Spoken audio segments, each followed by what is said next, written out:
भद्रं कर्णेभिः शृणुयाम देवाः भद्रं पश्येमाक्षभिर्यजत्राः स्थिरैरङ्गैस्तुष्टुवागुंसस्तनूभिः व्यशेम देवहितं यदायुः स्वस्ति न इन्द्रो वृद्धश्रवाः स्वस्ति नः पूषा विश्ववेदाः स्वस्ति नस्तार्क्ष्यो अरिष्टनेमिः स्वस्ति नो बृहस्पतिर्दधातु। ॐ शान्तिः शान्तिः शान्तिः। हरिः ॐ।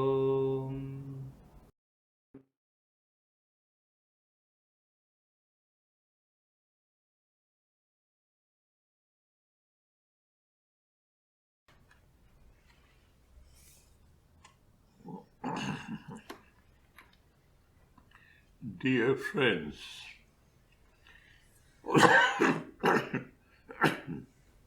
I'm sorry. Dear friends, we are now at the concluding study of the second chapter of the second Mundaka of the Mundaka Upanishad. This Sloka that we had studied, which is last but two shlokas, is one of the most important shlokas for the people who would like to practice meditating upon their own true original nature. That we are the jivas identified with the body, mind, and this physical complex. We are in essence Shiva, that is Sat Swarup, Chit Swarup, Ananda Swarup, Atma. People who would like to concentrate on this aspect of meditation, for them this shloka number 10 is extremely important. And I have told you, as the Upanishad itself introduces, that this second chapter of second Mundaka is trying to explain to you what is para vidya vishaya. Vidya means learning. Learning means through rational conviction you come to a state of experiencing. Learning, process of learning, generation of knowledge, and that knowledge is transformed into an experience. That is how the mind works. As for instance, we are listening. Through our faculty of hearing, we are absorbing sounds which are known as words, and each and every word explodes into a meaning, an idea, and a thought because of the functioning of my nervous system and my brain. So after listening, I say, I know, I understand, and I have the capacity to absorbing that understanding and transform our personality. This is how the process goes. This shloka is trying to highlight that process of experiencing my true original nature, and the process is being expressed through words, descriptive, instructive, educative, informative. And all the previous shlokas, excepting the two where the example has been given of the bow and an arrow and the target, all others are an avenue to generate that knowledge on which we can meditate upon. Now this 10th shloka, as because it's in the concluding state, the 11th shloka will try to explain this idea in a different perspective. And the last shloka, the 12th, is an all-inclusive summation or the ultimate conclusion of all that has been studied up to this point of the Upanishad. So, please allow me to start with the 10th, and today we will complete the study of the 2nd chapter, complete the study of the 12th. Hiranamaye pare koshe, virajam brahma nishkalam. That's it, the first line. Let us divide it into two parts, the first line. Hiranamaye pare koshe. That's it. Nishkalam virajam brahma vartate. Vartate is an addition to complete the sentence. Exists. Vartate means it exists. Doesn't matter. Where does it exist? Hiranamaye pare koshe. Vartate. And what type of Brahman? Nishkalam virajam brahma hiranmaye pare koshe vartate. That is, that Brahman which is absolutely untainted, unpolluted, unadulterated in itself. There is no impurity in it. There is no adulteration in it. There is no tarnishing, tainting of it. It is absolutely as it is. Paparahitam, that is, it is totally void of everything that you can consider but Brahman. Virajam, Nishkalam, it cannot be partitioned. In the study of material sciences, say for instance, you are studying the concept of an atom. You move partly, and then ultimately you have a total knowledge of the atom. In Brahman, either you are no Brahman in itself, experience Brahman as it is, otherwise you don't. There's not that I'm 30% Brahmajnani, I'm 90% Brahmajnani, I'm 95% Brahmajnani. No. Either you are or you are not. It cannot be partitioned. It cannot be parceled. It is a wholesome experience. Where does he stay? Vartate. Where does he exist? Where is he to be found? What is his address? Hiranamaye pare koshe. Brahma vartate. What type of Brahman? Virajam Nishkalam Brahma vartate. So let me see where it is to be found out. Hiranamaye pare koshe. Kosha is a covering, a sheath. The sheath is Hiranmaya, is effulgent. Like a shining gold which has its own effulgence. Just the shining gold, it has its own effulgence. I'm sorry. like the shining gold, which has its own effulgence, and the effulgence is so sharp, the existence of gold is not visible. The effulgence covers it up. So, Hiranamaya means as bright as an effulgent gold. An example. And what is the exemplification? A bright piece of well-polished gold is there. There is light falling on it. The luster of the gold, the effulgence of the gold creates a halo around it. You don't see the gold, but you are definitely seeing the brightness, effulgence of the gold.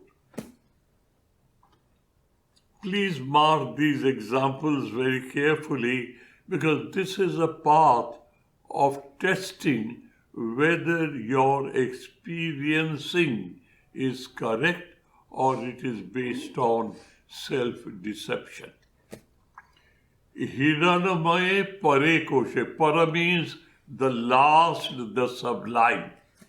When you penetrate that, you are one with your goal. Till that time, it is there. And I'll give you a beautiful example that Sri Ramakrishna used to say.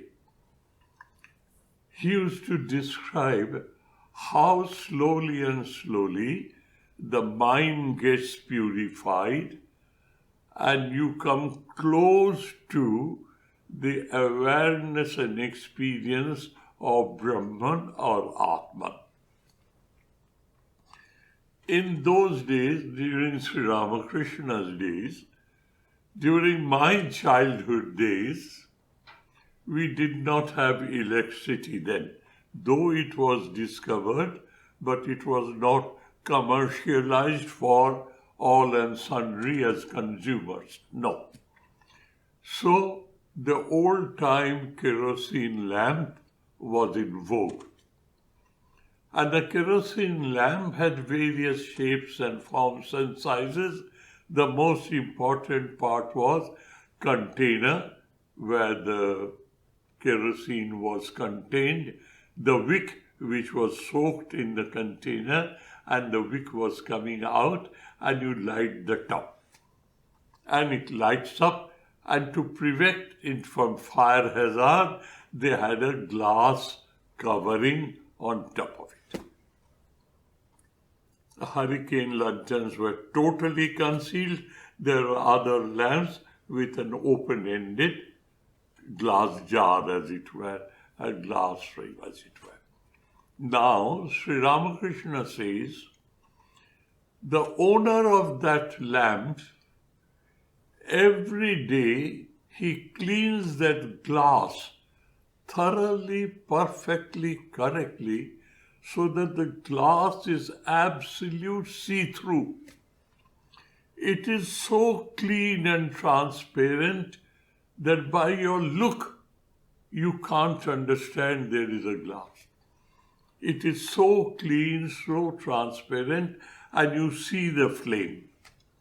Now, Sri Ramakrishna's example is, you see the flame and you feel there is nothing between you and the flame.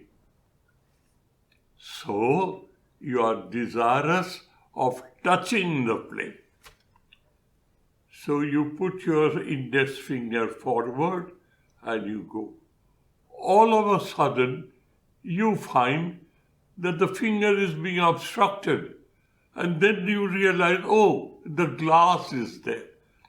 From one faculty of yours, you feel there is nothing in between you and that, the flame.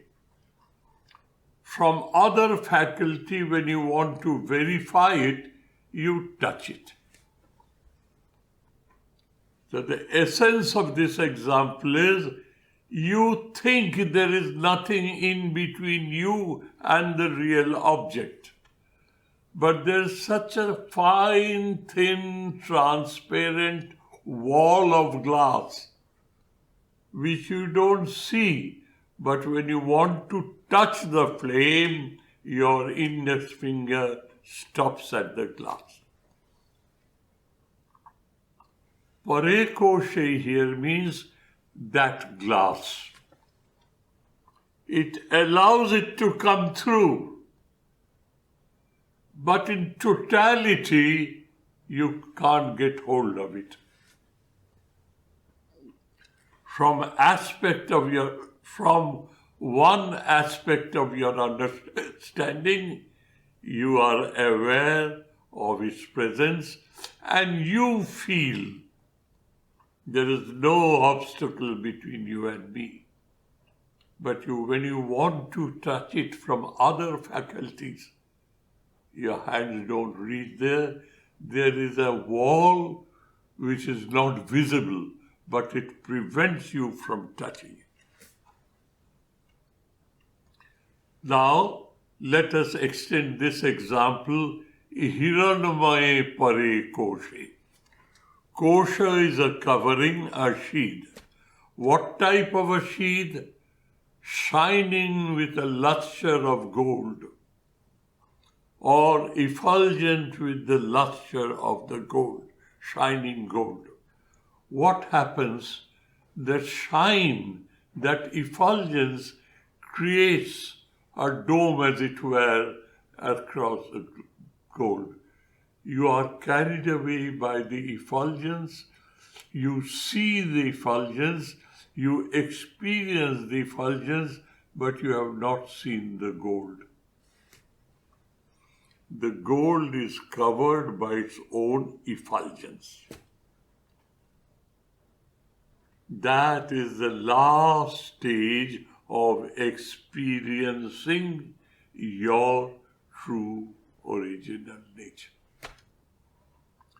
And that stage is compared to the stage of Ishvara Darshana, that is Jyotirmaya Ishtamurti.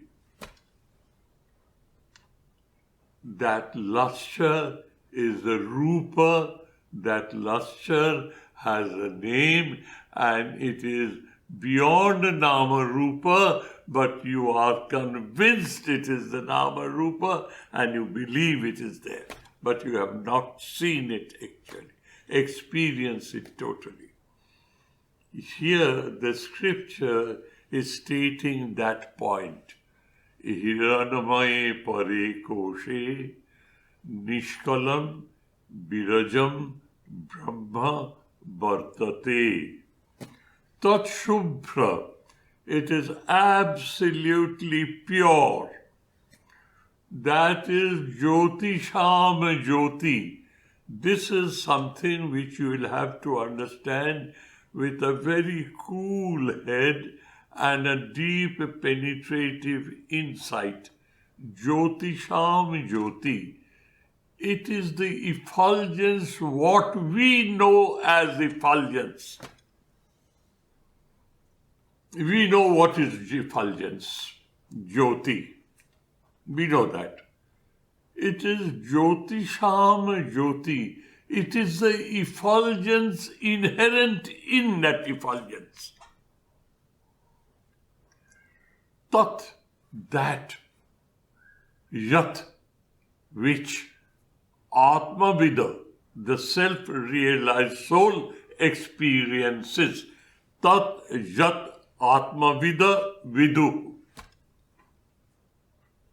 Tat, that, which or what the Atma-vida, the knower of the self, experiences. That is, he penetrates that last obstacle and he is one with it. This is what the shloka is, word to word meaning. Now, what is that Hiranmayakosha? I've explained to you before, no harm repeating again. If we look at ourselves, we find we have this gross body. And this gross body houses, accommodates, keeps so many other faculties in it. That is the gross form of myself. Annamayakosha, the grossest form of matter. Then comes Manomayakosha or Pranamayakosha. Let me go again. Manomayakosha. I say I have a mind. And that mind is not contained in this body. It is in this body. It roams around the whole world. But it is a part and parcel of myself.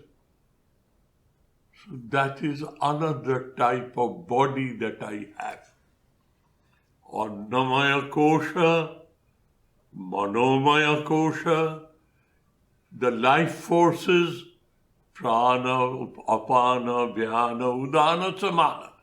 5 types of life forces which play in me. And I'm identified with that. Pranamayakosha, Annamayakosha, Manomayakosha. Then comes Vijnanamayakosha, rationality, buddhi, where I can penetrate the outer casings and see the truth behind, to some extent, not in totally. And the last Panchakosha is Anandamayakosha or Hiranamayakosha, as it is being said. What is that? When I am aware, I am. I am not aware of my body. I am not aware of my mind. I am not of my life forces. I am not aware of my rationality, Vijnanamayakosha. I am aware, I am. My ego is there. That ego is like the thin glass which I am not aware of, but it is the last obstacle to reach the goal. And my true original nature is hidden behind that. But it can't hide itself because the covering is so pure and clean and transparent, it comes out of it. The brightness of it, the existence of it comes of it. Till you come to know, I am that. Ayameva Atma. I am this Atman, Aham Brahmasmi. That is the last obstacle. So here, having explained everything, the Upanishad is explaining to you how do you proceed. But he now says, Tat Yat Atmavida Viduhu. That is what the knower of the self experiences. He educates himself rationally through Vijnanamayakosha. Rationally he penetrates the ignorance and he understands with all these examples a piece of gold which has been polished to such an extent that when light reflects on it, it creates a dome, a halo of brightness, effulgence. And we are involved in that brightness, we don't see the material. In that last stage of kosha, the last stage of bondage, that is the state where you are in. And finally, the Upanishadkar says that which you cannot see, which is covered by its own luster, that you can see within yourself by knowing that is my true original nature, and that knowledge has matured into experiencing. Tat Jat Atma Vida Vidu. This is the catch. Manomayakosha and Tat Jat Atma Vida Vidu. In totality, he sees himself as the essence of the universe, and then he opens his eyes, he sees everything as that. The name, the form, the quality, the utilitarian value, they have all disappeared. Their hold on your thinking doesn't hold anymore. You see the chair and you say, Vacharam manam namadeyam anritam mrittika iti eva satyam. That is one of the examples of the Chandogya Upanishad. So here we have now understood the essential meaning and the instruction hidden in it and the description mentioned. We have understood all that. Now when he says, Tat Shubhra Tat Jyotisham Jyoti, it is pure and it is the effulgence, what you know as effulgence. That is the root cause. The Chaitanya Swarupata is the effulgence. If I do not have Chaitanya in myself, the capacity of being aware myself, I cannot know what is effulgence. Jyotisham Jyoti. It is the effulgence of what is worldly effulgence. Now it is a riddle, it is an enigma. We don't understand that. But we quietly pass over, Upanishad had said so. It is Jyotisham Jyoti. It is the effulgence of the effulgence. Please don't try to skip it away. Try to understand in detail what is Jyotisham Jyoti. Now, dear, instead of beating about the bush, the teachers say, dive deep into yourself. Your answer lies there. I am.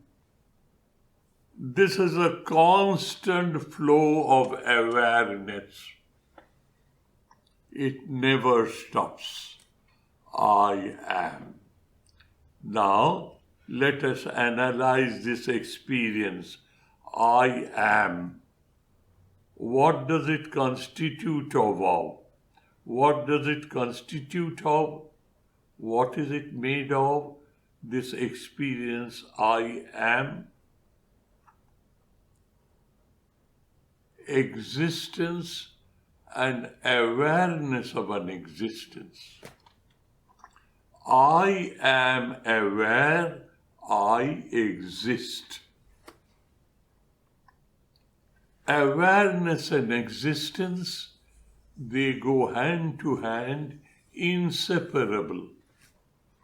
Satta and Chetana, awareness, is already in me all the time.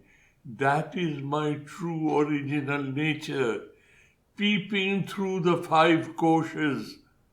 But I do not know who am I. I say I am. I experience by my awareness. I am aware. I exist. But I do not know who am I, what am I. Instead of knowing in reality truth, who am I, what am I have identified myself because of my own ignorance or stupidity to what I am not. I identify myself with my body, I identify myself with my mind, my intellect, my life, my passport, my biodata. I keep on identifying myself. I don't identify myself with my true original nature. And what is the true original nature of yours? It is Jyotishan Jyoti. It is the effulgence of the effulgent. Now, don't be carried away by the enigma and the riddle of this word. Tat Shubhra, that is Suddha, pure, essentially pure, uncontaminated, untarnished, unpolluted, unadulterated. It is purity in itself. And then he says, it is the effulgence of the effulgent. That's what he says. Let us try to understand what it means. He has used words. He has some idea behind his mind. He wants to convey that to you from the worldly point of view, word to word meaning. It is the effulgence of the effulgent that we know. That is what it is. Now, let us analyze. I say the sun is effulgent. I say the moon is effulgent. I say lightning is effulgent. The star is effulgent. The fire effulgent. The fireflies are effulgent. I say it is effulgent. Why? I know what effulgence is. It is awareness. To know is to be effulgent. I open up the darkness and see the thing in itself. So who says sun is bright? I say sun is bright. How do I say? Because I know what brightness is. I know what effulgence is. I know what is the root cause of knowing what is darkness and what is light. Why? By my awareness, I know what is dark, what is effulgent. I know, I experience. Without my experience, sun is nothing to me. The source of effulgence, not if I don't know it. That knowledge, that awareness is my true original nature. Jyotisham Jyoti.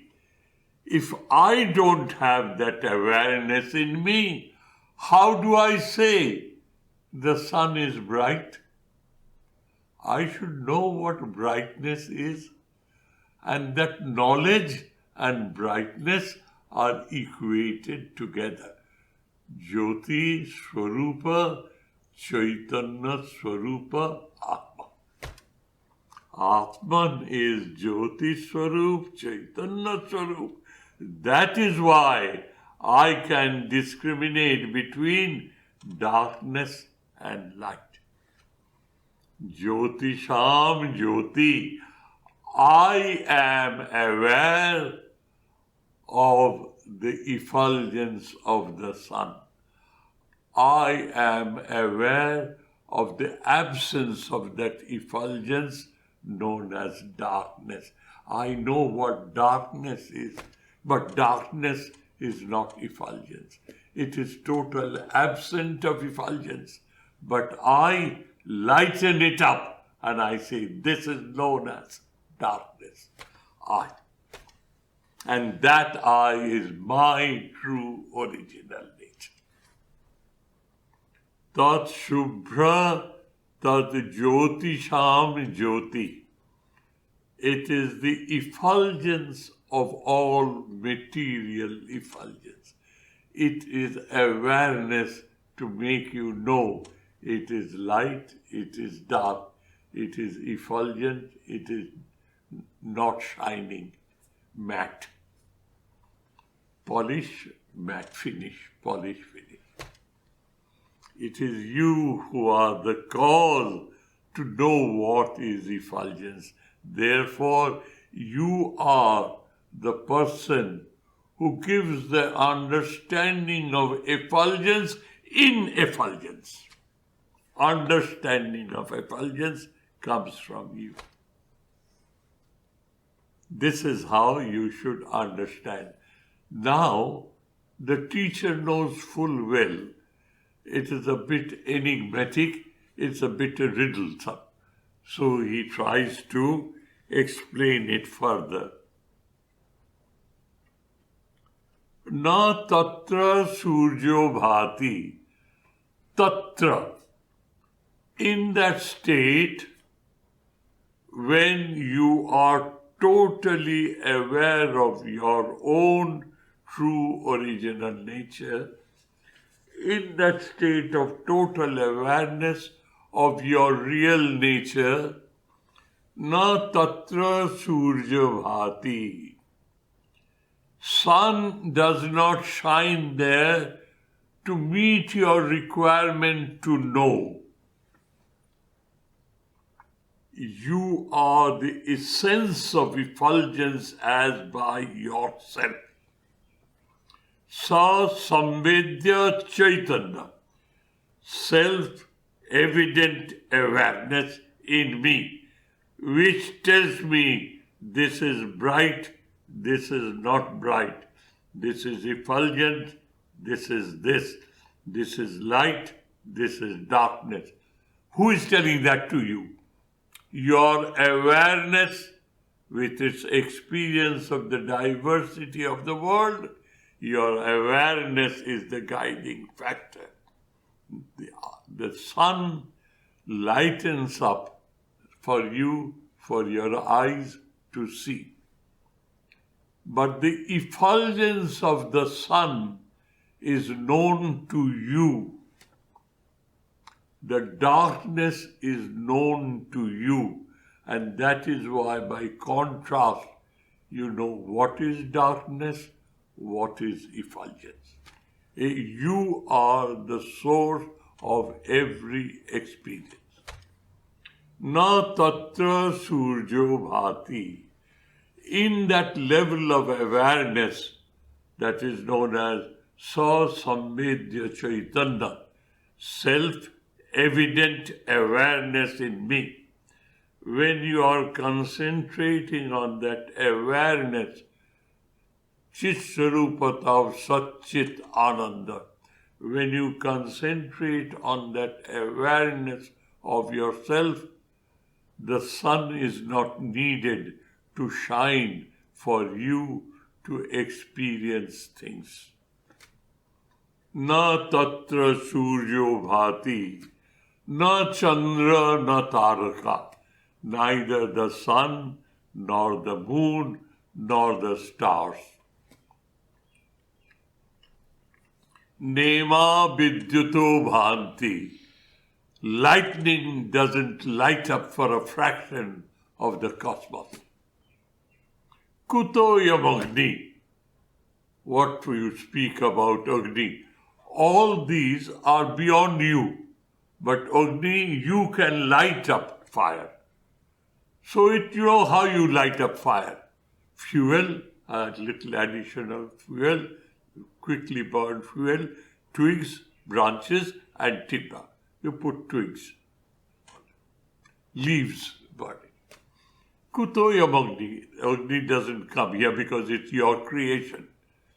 Nema vidyuto bhanti kuto yam agni.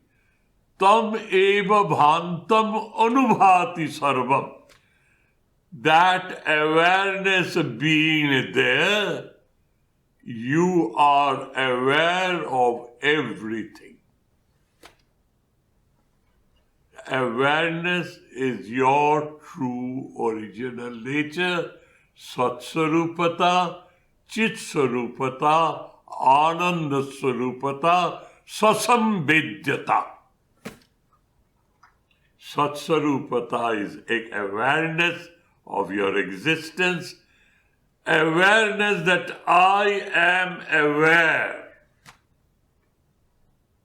Chitsarupata. And Sasamvedyata is I need nobody's help to be aware I am. Tameva bhantam anubhati sarvam tasya bhasha sarvavidam vibhati. Tasya bhasa sarvavidam vidhati. Because of that awareness of mine, I say the cosmos exists. If that awareness was not there, which is my true original nature, don't forget this equation. Don't take it objectively. It is subjective. This is my true original nature. What is your true original nature? I am. Who am I? What am I? The scriptures say, the incarnations say, the saints and seers say, the messengers and the prophets of God say. What do they say? Thou art that. You are that. You are the soul.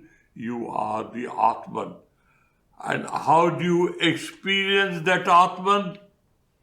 Your amness. You experience your own existence. I am aware.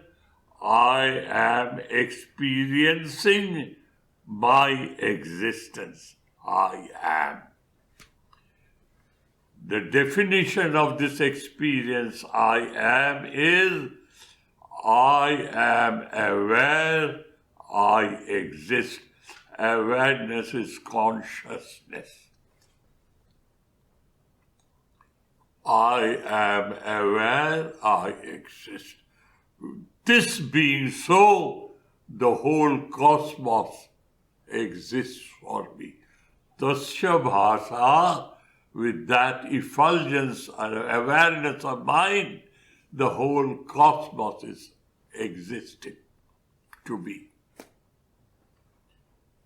Na tatra suryo bhati, na chandra taraka, nema vidyuto bhanti, kuto yamagnihi, tameva bhantam anubhati sarvam. What an excellent poetry. Everything shines. That is, everything is aware by you because of your true original nature being Chit Swarupata, Chaitanya Swarupata. Awareness, consciousness, I am. That is why the world is. I lighten up the world by my consciousness. My consciousness lights up everything. And then the next step is, I am Atma Brahma. I am Brahma. Aham Brahmasmi. The previous stage is, I am Atma Brahma. It is limitless. Though it appears to be contained in this body, but it in itself, it is limitless, Nishkalam Birajam. And because it has that Chaitana in it, awareness in it, that awareness makes me aware of the whole world. Tasya bhasa sarvamidam vibhati. Everything is aware to me because of my awareness. And because of my awareness, all these inanimate gross objects are aware to me. But everything is permeated by Brahman because it is Birajam, because it is Nishkalam. So these two shlokas explains to you. Now the last shloka of this chapter.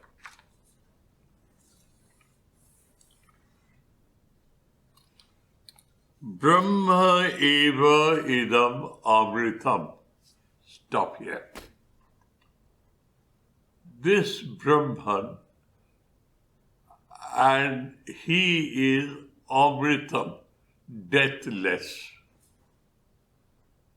That is, time has no hold on it.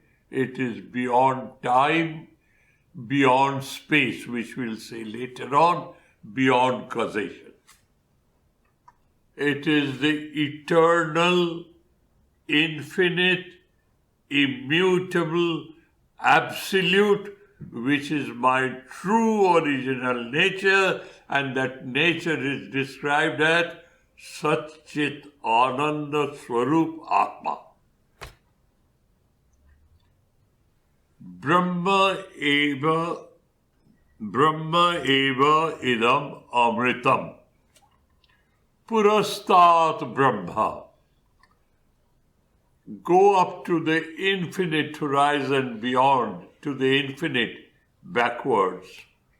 Purastat is front, Paschat is back, Dakshina is right, Uttara is left. Adha is below you, Urdha is above you. Prasitam Brahma eva, and idam vishwam varishtham.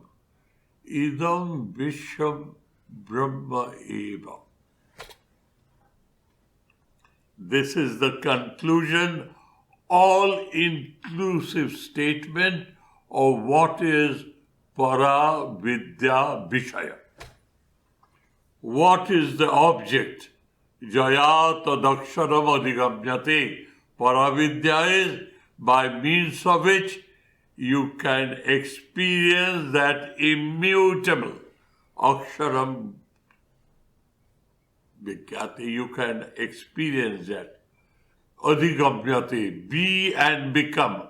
You are here, you have to go there by this process of transformation of your understanding and your personality, so that you start identifying yourself what is your true original nature. This identification falls behind automatically. It is not a sadhana. This is what you should know. Neti neti means iti na. The positive aspect of sadhana is you move from where you are to where you should be, your true original nature. Yaya tat aksharam adhigamyate. Vidya is knowledge, avenue of educating yourself. Paravidya is that sublime knowledge. The object is also sublime. What is that? Brahman. Brahman means that which is limitlessly expansive in space, in time, in the causation, infallible law in nature, cause and its effect. It is beyond that. Desha, Kala, Nimitta, Atita. Desha is space, Kala is time, and Nimitta is the relation of cause and effect which we see in this Maya. It is beyond that. Now he is concluding. The most important part of this conclusion, idam varishtham vishwam brahma eva. What you give a separate identity to this world, that separateness is cause of ignorance. Ignorance is a cause of this separateness. It is one, and it cannot be said one because one is related to the concept of two or zero. So we say there is no duality. What it is experienceable. As soon as you put it into word, it is relative. Idam varishtam vishvam brahma eva. Now there's something to do with the meditative practice. That is, there's a process known as Swarupa Dhyana. It comes from this shloka. These shlokas have been converted into meditative avenues of different types of practice. There's a practice specially coming out of this statement. Brahma eva idam amritam. Purastad Brahma up to the infinity. Pashat Brahma up to the infinity. Dakshinata uttarena cha. Atascha urdham. Prasitam puranam beyond time. Brahma eva idam varishtam vishram. What you know as this diverse world is in essence nothing but that Sat Chit Ananda Swarup, which is your true original nature, which has to be found by studying Paravidya, Paravidya Vishaya, the object, and how to reach that object. Before I close, let me conclude with how these teachings, with all that, I would say, authority of the words of the divine, has been transformed into a process of meditation, known as Swarupa Dhyana. What is that? Dive deep within yourself and try to find out where that I am is coming from. You will not get it because you are everywhere. You would find it out. But for your sake, for your convenience in understanding, you think, dive deep in the core of your being. There's a perennial fountain. We know the fountain flows water. Here, that perennial fountain through which Satchidananda Swarupata is flowing. Sat Swarupata, Chit Swarupata, Ananda Swarupata. And it is flowing. It is perennial. You can't stop it. And it fulfills this container.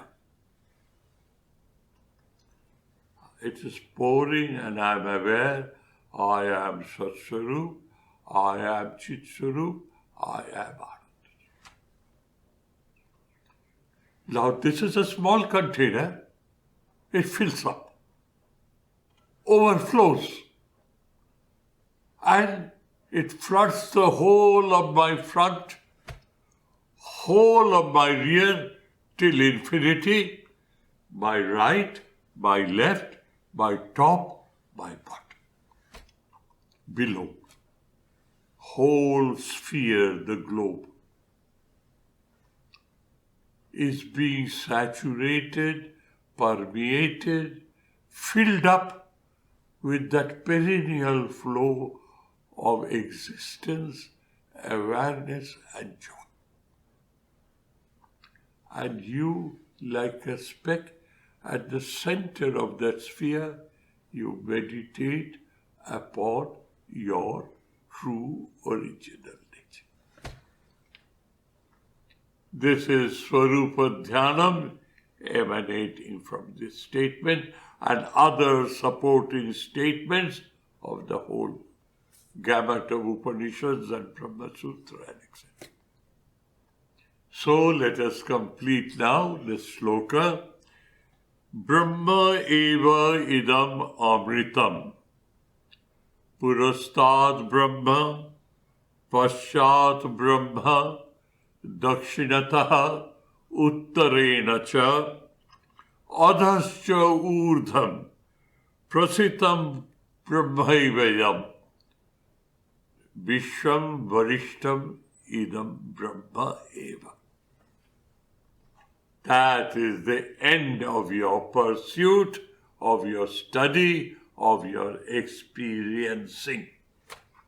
That nothing but the Brahman is. This is how he concludes the second chapter of the second Mundaka. Now the last Mundaka remains, and hardly 20 or 21 shlokas remain. The third Mundaka deals with the process of attaining which. That is information, education, and then instruction. How can you and me, ordinary, frail human beings full of faults and follies and frailties, how can we re-educate ourselves, change our attitude towards our life and understanding, and with that corrected attitude and self-education, how we can reach that goal? What are the methods of reaching that goal? What happens to reach that goal? And the best way of serving such a person who has reached that goal. His blessings will help you to reach that goal yourself. This is how the Upanishad concludes in its third Mundaka. Thank you, dears. Thank you ever so much for your patience. And we'll start on the third Mundaka and the first chapter of the third Mundaka. The shloka will be 45th shloka in continuation and the first shloka of first chapter of third Mundaka. Thank you. Om Shanti Shanti Shanti Harihi Om Tat Sat Shri